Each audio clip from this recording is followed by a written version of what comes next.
All right, so get this. You guys sent in a ton of research on deepfakes. Yeah. I mean, a lot. It seems like everyone wants to know if we can, Really tell what's real and what's fake these days. right, especially with AI making everything so realistic. So that's what we're diving into today. Yeah, into the world of deepfakes. You know, what I'm already finding fascinating is just how many ways there are to make these things. It really is a constantly evolving landscape. Okay, so right away we know it's going to be tough to stay ahead of this, Right, absolutely. The tech is always improving. So what are we up against? What are some of the most common techniques? Well, one that's gotten a lot of attention is JANs. But Jans. Yeah, generative adversarial networks. Basically, it's like two AIs duking it out. Oh, this sounds interesting. One tries to make the fake, the other tries to spot it. So the faker gets better because it's constantly being challenged, Exactly. and the spotter gets better too, I guess. It's an arms race. Makes the deepfakes more and more realistic over time. I can see where this is going. Kind of unsettling, to be honest. What else are they using? Another approach uses something called autoencoders. Auto what? Encoders. Think of it like compressing a bunch of images or videos down Yeah, okay. to their basic features, and then rebuilding new synthetic content from that. Ah, so it's learning like the essence of a real face and then using that to create a fake. Exactly. That's both clever and creepy at the same time. And because it's based on machine learning, it just keeps getting better. Okay, so that's how they're made. Yeah. But how do we spot them? Well, there's some things to watch for. Like what? Inconsistencies in the video itself, like look at the eyes. The eyes. Yeah. Do they blink naturally? A lot of deepfakes have trouble with that. Never thought of that. Also, look closely at how the face moves, especially around the mouth. Okay. Any weird distortions or glitches. So it's about looking for those little signs of artificiality. Deepfakes often can't make those seamless transitions between expressions. I see. And don't forget the audio. Ah, good point. Does the voice actually match up with the lips? Right, yeah. Is there like a delay? Or like it's out of sync. Exactly. So even if the picture's perfect, the sound could give it away. It's a whole new set of skills we need now. It's like you need to be a detective just to watch a video online. In a way, you do. But it's not just about the technical stuff. Right. You have to think about the context, too. Like, where did this video come from? Oh, I see. Is it a reliable source? Does it fit with what you already know about the person or event? Okay, so it's not just about the pixels and the audio. It's about thinking critically. Exactly. Evaluating the source, the message, the whole thing. Deepfakes are making us step up our game. Making us more discerning about the information we consume. So we've got the Jans, the autoencoders. We've got to watch the eyes, the mouth, listen to the audio. But let's dig a little deeper into those visual clues. What are some really specific things that scream fake? Okay, well, for one, check out the skin. What about it? Look for anything unnatural in the texture or the lighting. Okay. Sometimes they can't quite get the details right, you know? So like the pores, wrinkles, how the light hits. Exactly. Right. And then there's the hair. Does it look real? Does it move naturally? Hair is hard to get right even in regular CGI. Deepfakes often struggle with that, especially fine or wispy hair. It's amazing how much our brains process without us realizing. Right. We might not notice it consciously, but something will feel off. And that's what deepfakes are trying to exploit. Creating something that looks good at first glance. But if you really pay attention, there are signs. Like a detective. What about teeth? Are those a giveaway too? Oh, absolutely. Teeth can be really hard for deepfakes to get right. Interesting. Pay attention to the shape, the color, how they're aligned. Do they look natural for that person's face? So even tiny details matter. This is getting intense. What about the overall image? Well, look for any weird blurring or sharpness. Like it's out of focus. Sometimes deepfakes can't maintain consistent focus, especially if there's movement. I've seen that in movies where the background looks fake. Right. But here, it could be the whole face that has that off quality. Okay. And what about the background itself? Yeah, does it match the rest of the video? Deepfakes can have trouble integrating the person seamlessly. Especially if they're moving around a lot, I bet. Exactly. So if the background seems too flat or there are weird things around the edges of the person, that's a red flag. Like if they just cut and pasted them in. Right. And as this technology keeps improving, these little glitches might get even harder to spot. That's kind of scary. It is, which is why we need to be so aware of how easy it is to be tricked. And be skeptical. Skeptical of everything we see online, basically. Pretty much. This has been eye-opening. Yeah. Seriously, it's like you've given us a whole new way to look at the internet. Glad to hear it. But before we move on, let's zoom out a bit. Okay. It's not just about spotting the fakes themselves, right? We need to understand the impact they have on us, on society. You're absolutely right. And honestly, one of the things that worries me most is how this is eroding trust. Oh, yeah.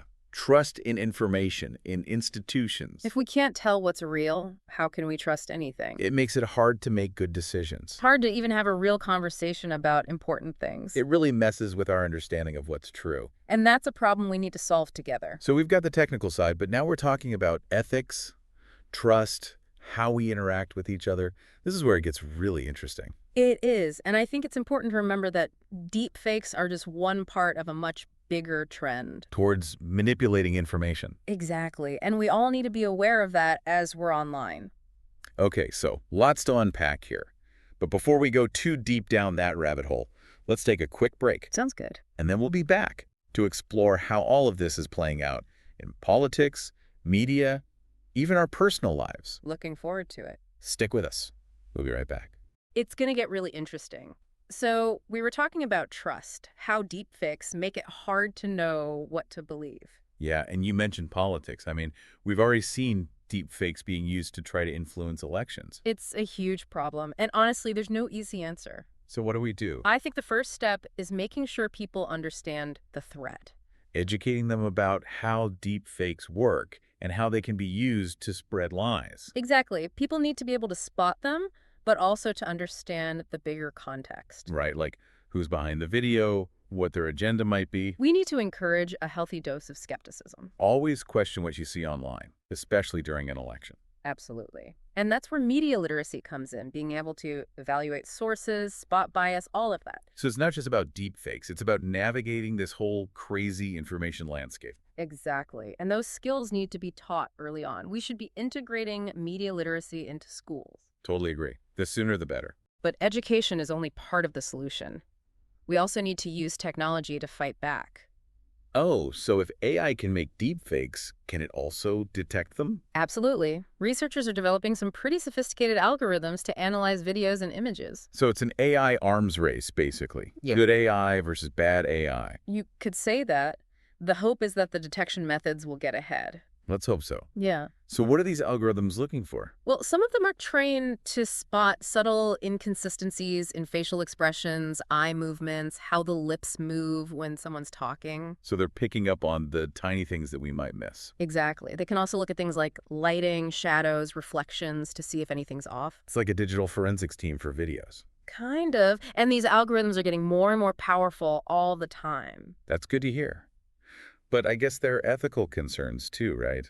About using AI to police what's real and what's not. Oh, absolutely. We need to be very careful about bias in these algorithms. Yeah, because if they're trained on biased data, they could end up perpetuating those biases. Exactly. So we have to make sure they're developed and used responsibly. It's not just about the tech itself, it's about the values behind it. And that's why it's so important to have researchers, policymakers, tech companies all working together. To set some guidelines, some ethical boundaries. Exactly. And we need to involve the public in this conversation too. Right, because this affects all of us. We all need to be part of shaping how these technologies are used.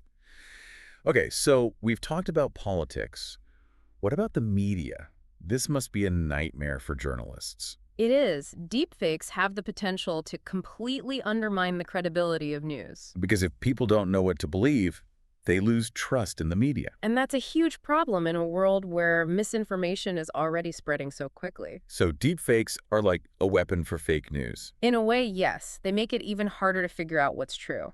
So how are they being used to mess with the news specifically? Well, one way is to create fake videos of politicians or celebrities saying things they never actually said. So you could make it look like someone's endorsing a policy they actually hate, or admitting to a crime they didn't commit. Exactly. And these videos can go viral so fast, it's almost impossible to stop them. It's scary how quickly a lie can spread online. It is. And that's why it's so important to have ways to verify information, to debunk these fakes. So what are news organizations doing to fight back? Well, a lot of them are getting much stricter about verifying videos and images before they publish anything. Double checking, triple checking. Exactly. And some are also putting more resources into fact-checking, working with tech companies to develop tools for detecting deepfakes. So it's a combination of human effort and technology, Right. And it's also about being transparent with the public about the problem and what they're doing to address it. because that helps build trust. Exactly. Okay, so we've talked politics, we've talked media, but I'm also curious about the personal side of this. Yeah, me too. I mean, deepfakes could really mess with relationships. Absolutely. Imagine seeing a video of your partner cheating on you. Oh my gosh. Even if you knew it was a fake, it would still hurt. It would mess with your head. Deepfakes can play on our emotions, our insecurities. And that can be incredibly damaging. It can. So we need to be able to talk about this openly and honestly. Communicate. Be empathetic. Exactly. And be aware that deepfakes can be used for harassment, revenge porn, all sorts of awful things. That's terrifying. We need to be having serious conversations about how to protect ourselves. So raising awareness, creating laws, holding people accountable for using this tech to hurt others. Absolutely. And individuals need to be proactive too. What can we do? Be careful about what personal information you share online. Because that can be used to create deepfakes. Exactly. And be thoughtful about what you consume and share. Don't spread stuff that could be misleading or harmful.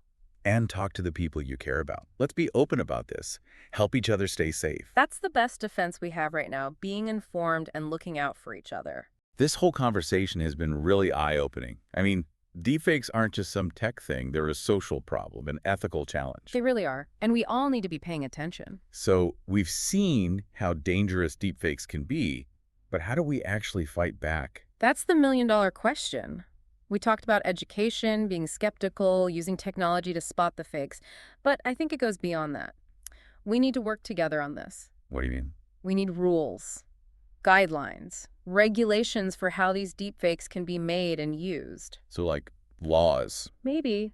Or industry standards. Things like making sure any synthetic content is clearly labeled, Right. or having ways to prove whether something's real or fake. And consequences for people who use deepfakes to hurt others. Exactly. Yeah. But who decides all that? Governments, tech companies. Probably both, right?